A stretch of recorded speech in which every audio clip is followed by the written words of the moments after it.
This is one of the craziest New York Knicks seasons I have ever seen. We have the best defense in the NBA in the month of March.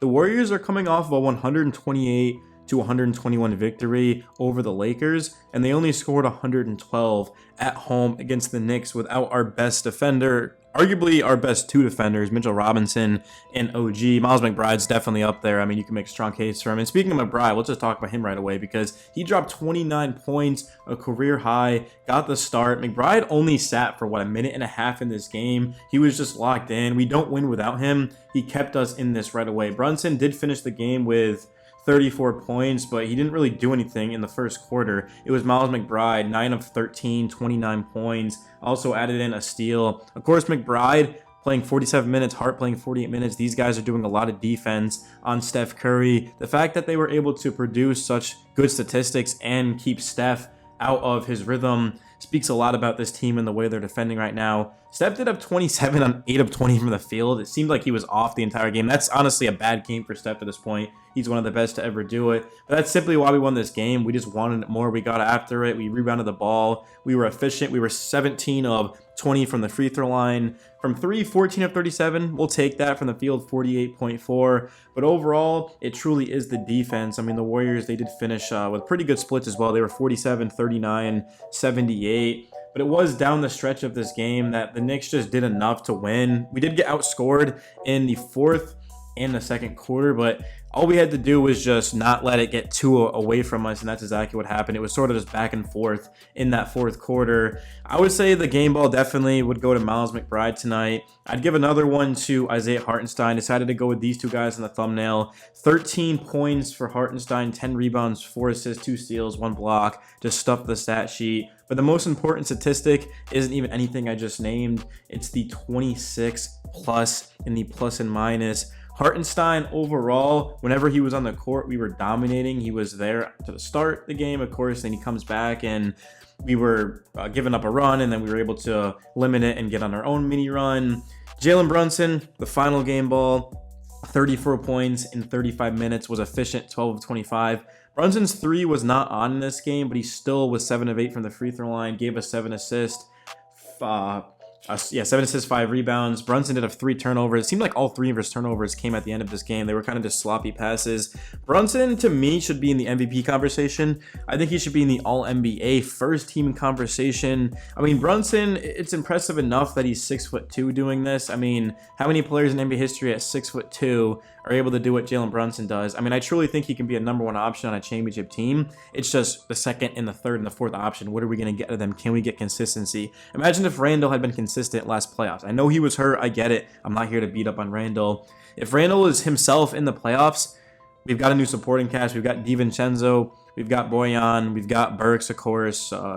Dante. If these guys just do what we know they're capable of, the Knicks can win the championship. And of course, we have to prove more, but playoffs, Cavs, Heat, two good defenses. Brunson was lights out. And then this season, when we've gone up against some of the best teams in the NBA, with OG, with Randall, I mean, we blew them out. We beat the Nuggets by 44 points. We blew out the Heat and a couple of other teams. The game against the Kings, I mean, Jalen Brunson was just different. I mean, that was some of the best basketball I've seen out of a Knicks guard in the history of the franchise. I mean, that Suns game will be Brunson's best game, I'm sure, maybe even ever. But this one against the Kings, I mean, Brunson had 42 points on 28 shots. Of course, was clutch down the stretch. He just took over that game. It's so fun to see. In terms of the rest of the guys tonight, Josh Hart, I can only go with 3 guys on the thumbnail. I would have put him, 48 minutes in this game, didn't sit a single second. Hart had 10 points, 11 assists, and 11 rebounds. He was 5 of 18. Hart's shot was off tonight, but it's okay because when you're rebounding the ball and you're making it tough on Steph and you're being active, engaged, then yeah, you'll kind of let it slide. I don't think Hart's going to shoot 5 of 18 the rest of the year again. I mean, hopefully not for our sake, but he was great. Dante as well, I thought played a good game. 18 points on 13 shots for him. You'll take that any day. 4 of 8 from 3. He hit a lot of timely threes as well. It was back and forth for a lot of this game, for the majority of it, and it seemed like whenever the Warriors kind of were starting to hit some shots, Dante would just hit a 3 ball. He also had 4 rebounds and 1 assist, 1 steal. Dante just didn't try to do too much. Every shot he took tonight was in the flow of the offense, and I thought honestly he did a good job. Precious Achiuwa was terrible tonight. Okay, I shouldn't say he was necessarily terrible because he did have 9 rebounds, but Precious was getting cooked. He was a minus 14. If you guys didn't see the game tonight, the reason why he was a minus 14 is because he was getting cooked by Tracy Jackson Davis. I'm a casual NBA fan. I have no idea who that dude is. I only watched the Knicks game, so it kind of makes sense. But hey, he played well tonight, and a lot of that production came against Precious Achiuwa. I mean, we know how important Precious is to our team because of his defense and his rebounding ability coming off of the bench. Boyan, 17 points, 17 minutes, 4 points. Burks, 14 minutes, 5 points. Didn't get much out of the bench, as you guys can see. I mean, that's 15 points from the bench of 15 of 119. These Knicks starters are being worked, especially with the injuries. I just hope that they can stay fresh. And we're playing against the Nuggets on Thursday. That's going to be our next game. We beat the Nuggets by 44 the last time we played them. So I do expect the Nuggets to try to get revenge against us and be ready to play in that game. So it'll be interesting to see what happens. But thankfully, we do have a couple of days of rest. And I know I say we, and some people get on my ass. Yes, obviously, I'm not on the Knicks. I'm not associated with the Knicks. I'm just a fan. But I just like saying we just because I love the Knicks, man. I've been a huge fan my entire life. And I didn't miss a single Knicks game in high school, bro, which kind of was a long time ago. And we sucked, too. I graduated in 2017. So the fact that I sat through one of the most misery stages of Knicks basketball kind of speaks a lot. And that's why it's worth it, too. I keep stressing this. Like, the Knicks the past 2 seasons, they're finally starting to figure it out. And if you sat through those bad Knicks teams with Phil Jackson and man, I mean, this has to be feeling so good right now. I cannot wait for the playoffs, and I just want to get healthy.